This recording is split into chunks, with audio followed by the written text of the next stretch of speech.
quarterfinals keep on rolling as you join us back inside the Smart Araneta Coliseum.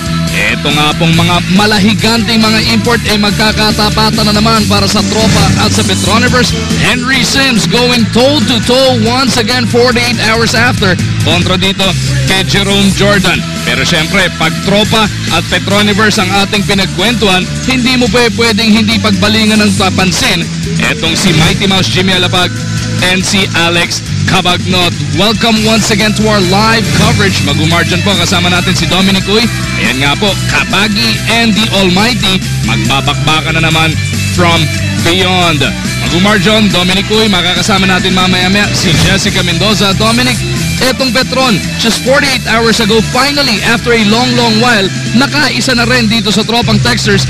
How big of a factor is that gonna play in this short series? Well, kung napansin mo yung mga nabasa or kung nabasa mo lahat ng mga sinabi nila Coach na Olsen Rosella, he wasn't too happy about it. Yes, nanalo sila, but ang pakiramdam niya hindi linabas ng talking text talaga yung laro nila.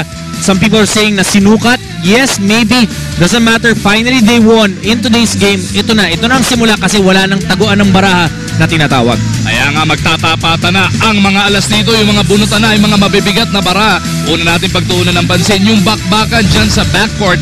Ito nga si Mighty Mouse Jimmy Alapag kontra naman kay Crunchman Alex Cabagnot. Well, these two guys will have to play well for their teams to advance into the semifinals. And when I say they have to play well, not necessarily in scoring, but they have to lead their teams. Kaya nga sila tinawag na court general. Sila ang inaasahan to be able to create for their teammates and to make the right decisions kapag kinakailangan. Miyembro rin naman na magkabilang kuponan dito yung dalawa sa pinaka-versatile na forward in the PBA today. Talking about RDO, Ronaldel Del Campo, going up against the Spider-Man, Armin Santos. Well, you look at these two guys, both very effective for their teams, pero magkaiba. Yung isa, silent contributor. Yung isa, double machine. Armin Santos, of course, much more heralded in terms of yung kanyang emotion towards the basketball game. Pero yung effect nitong dalawang to for their respective teams, napakalaki. So you want them to be able to get going at the start. You want Ronaldel to get his points, and you want Armin Santos to be able to contribute in terms of the boards and yung mga offensive putbacks. Yan ang tututukan natin all night long and for the rest of the series. Pero syempre sa dami ng pinagdaanan ng ating magkalabang koponan ngayon, etong kanilang mga import, ikatlo na yan para sa kanilang mga laban.